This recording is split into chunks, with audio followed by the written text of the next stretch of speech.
आप सबों का लिविंग हैप्पीली में मैं नरेंद्र कुमार सहृदय स्वागत करता हूं। मित्रों, आज बड़ा ही आम सी समस्या जो कि भारत के या दुनिया के आप कह लीजिए 1/3 पॉपुलेशन इससे सफर कर रही है। मित्रों, वह कुछ और नहीं बल्कि इंसोम्निया, अनिद्रा, यानी कि नींद की शिकायत। नींद की शिकायत अलग अलग तरह की हो सकती है। तो सबसे पहले तो यह डिसऑर्डर है, क्योंकि यह सामान्य नहीं है तो डिसऑर्डर और सामान्य है। स्लीपलेसनेस भी इसे कहते हैं। यह एक लाइफस्टाइल डिसऑर्डर है जहां की हमें सोने में ही परेशानी हो जाती है। पहला तो नींद नहीं आती है, या हम सोए नहीं रह सकते हैं, या जल्दी ही जग जाते हैं, या फिर जग जाते हैं तो दोबारा सो नहीं पाते हैं, और अगर जग गए तो फिर थका थका सा ही महसूस होते रहता है। तो यह हमारे एनर्जी को भी काफी ड्रेन कर देता है। सारा दिन, अगला का दिन जो होता है, पूरा मूड हमारा खराब रहता है, हमारा एनर्जी लेवल बहुत ही डाउन कर देता है, जिससे हमारे सेहत पर भी बहुत बुरा असर पड़ता है और मुख्यतः हमारे वर्क परफॉर्मेंस और क्वालिटी ऑफ लाइफ भी घट जाते हैं। मेनली अगर हम सफिशिएंट स्लीप रात में नहीं लेते हैं तो कहा जाता है कि एक तरह का फंक्शनल इम्पेयरमेंट आ जाते हैं। हमें जितना ऊर्जा के साथ, जितना कार्य क्षमता के साथ कार्य करना चाहिए, इतना हम नहीं कर पाते हैं। तो आइए इसके लिए हम सबसे पहले जान लेते हैं कि इसके क्या क्या लक्षण हैं, कैसे आप समझे कि आप इंसोम्निया से ग्रसित हैं। तो सबसे पहला तो यही है कि रात में आपको नींद नहीं आएगी, आपको नींद आना ही बड़ा मुश्किल हो जाता है। उसके बाद आप तुरंत ही जग जाते हैं, बहुत ही जल्दी जग जाते हैं, और चूंकि इतना ज्यादा स्ट्रेस्ड है तो आपको रेस्ट लेने का मन ही नहीं करता। रात में बिल्कुल ही नींद नहीं आता है, बिल्कुल दिन में भी थका थका सा महसूस रहेगा। सारा दिन आपको इरिटेट करते रहेगा, खिन्नाहट, चिड़चिड़ापन लगेगा, डिप्रेशन जैसा लगेगा। और चूंकि आप डिप्रेशन में ऐसा लगता है इंसोम्निया के बाद, तो आप किसी भी चीज पर अटेंशन नहीं दे पाएंगे, फोकस नहीं दे पाएंगे किसी भी काम पर। आपके मेमोरी भी धीरे धीरे लॉस होने लग जाएंगे और एक्सीडेंट के भी चांसेस बढ़ जाते हैं मित्रों, क्योंकि अगर हम ठीक से सोते नहीं हैं तो ड्राइविंग में भी काफी एरर होने की संभावनाएं हो जाती हैं। और इस तरह से यह कुछ चिंताएं हैं, कुछ इस तरह की सामान्य सी लक्षण है जो कि इंसोम्निया में आते हैं। अब हमें यह जानना है कि कब डॉक्टर के पास जाना है। तो बड़ा ही मुश्किल जब हो जा रहा है डॉक्टर के पास, आपको नींद ही नहीं आ रही है, चिंता ही खाए जा रही है, आप रात भर में 2 घंटा भी नहीं सो पा रहे हैं, तो आपको डॉक्टर के पास जाना पड़ेगा ताकि वो पहचान कर पाए कि आपकी अनिद्रा की वास्तविक कारण क्या है, और अकॉर्डिंगली वो ट्रीटमेंट भी करेंगे। अगर आपको मानते हैं कि डिसऑर्डर, स्लीप डिसऑर्डर से आप चल सकते हैं, तो आपको एक स्लीप सेंटर होता है मित्रों, उसमें भी रेफर कर सकते हैं। तो आइए अब हम जानते हैं इसके प्रमुख कौन कौन से कारण हैं। तो यह तो इंसोम्निया एक वन ऑफ द सिम्टम भी है और अपने आप में एक डिजीज भी है, जो कि कई और दूसरे बीमारी के लक्षण के रूप में भी हो सकते हैं। क्रोनिक इंसोम्निया जो कि ज्यादा लंबे समय तक चलता है, और एक होता है एक्यूट जो कि थोड़ा ही दिन के लिए होता है।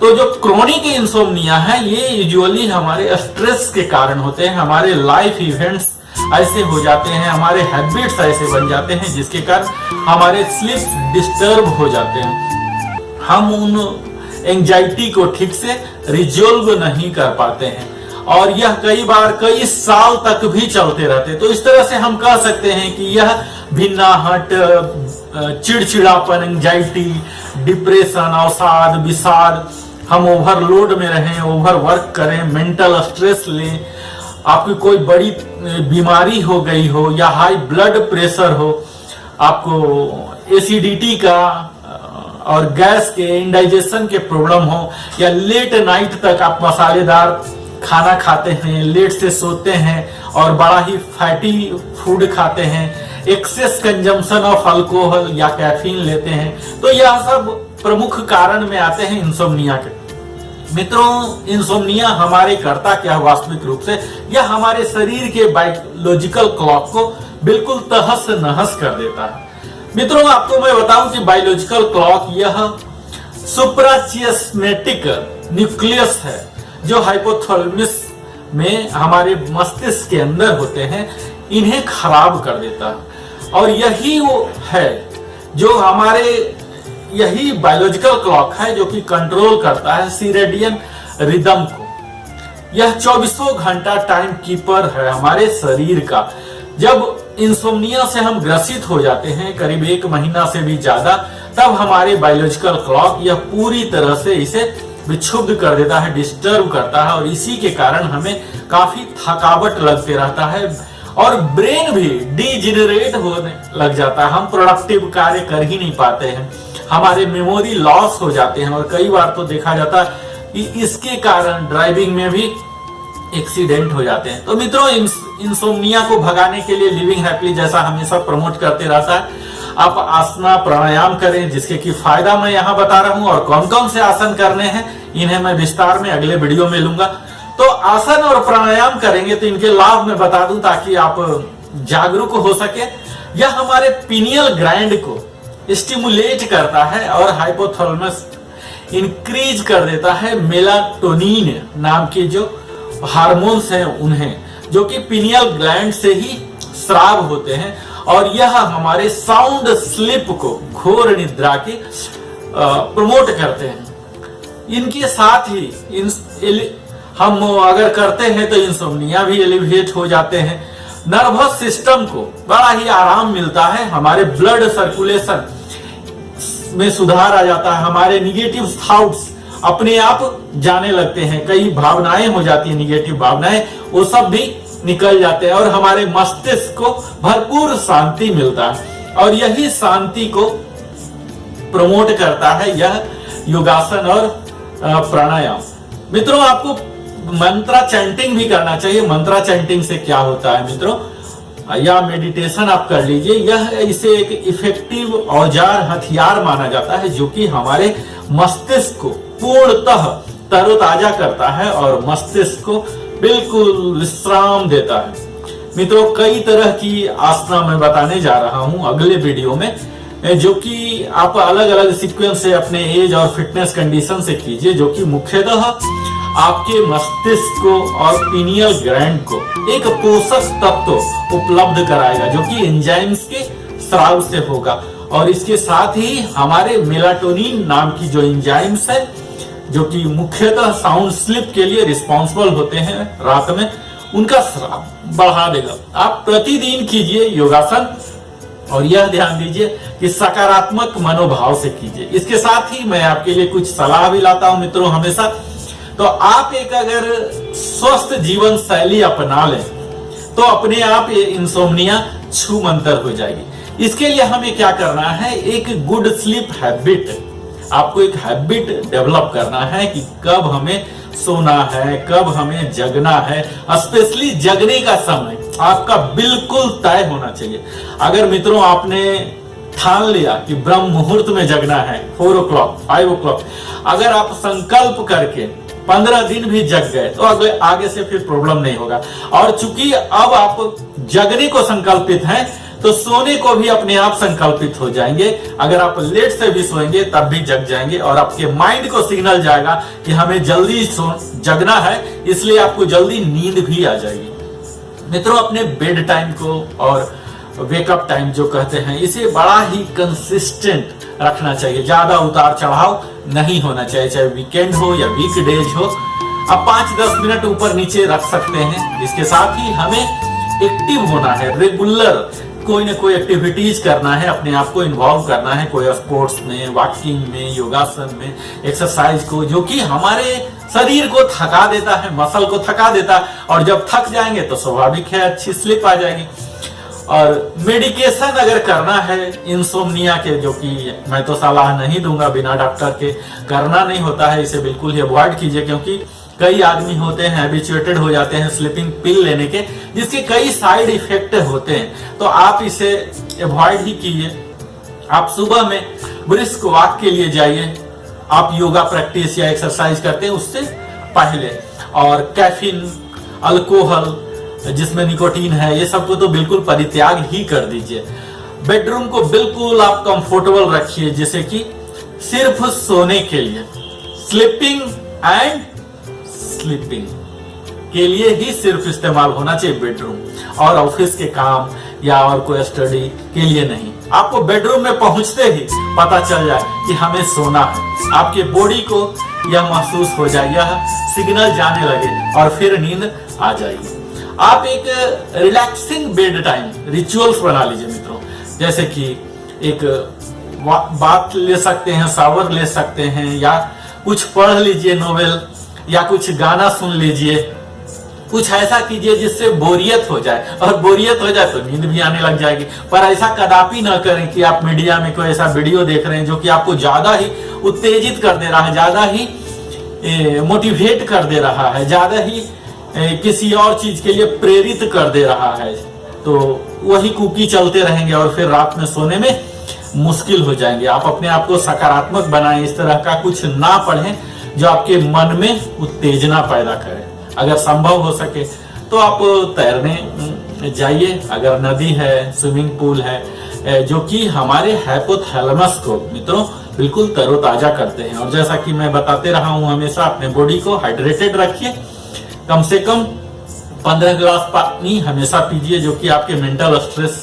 से मुक्ति दिलाता है। प्राणायाम कीजिए और लंबे एक्सहेल के साथ, यानी कि आपको रेचक करना है, मेडिटेशन कीजिए, उसमें लंबे लंबे आप एक्सहेल कीजिए। आप बहुत ज्यादा हैवी खाना रात में मत खाइए, बिल्कुल ही हल्का खाइए। आप प्री स्नैकिंग कर सकते हैं, आप नाश्ता, जैसा कि कहा जाता है मित्रों, आज मेडिकल साइंस भी इसे साबित करता है कि हमें ब्रेकफास्ट पूरा हैवी होना चाहिए, राजा की तरह, और ये होना चाहिए हमारा जो लंच है वो प्रजा की तरह, यानी कि सामान्य होना चाहिए, और डिनर तो बिल्कुल ही भिखारी जैसा होना चाहिए, जितना लाइट हो, क्योंकि रात में हम जो खाते हैं वह एनर्जी पूर्णतः हम कैलोरी बर्न करा नहीं पाते हैं, यहाँ तक कि अपने डाइजेस्टिव सिस्टम और बॉडी को ओवरलोड करा देते हैं पचाने के लिए। तो कम ही खाइए, और सोने के टाइम और खाने के टाइम डिनर में कम से कम 3 घंटे का अवश्य गैप रखिए। ऐसा कोई बेवरेज वगैरह नहीं पी लीजिए, बेशक आप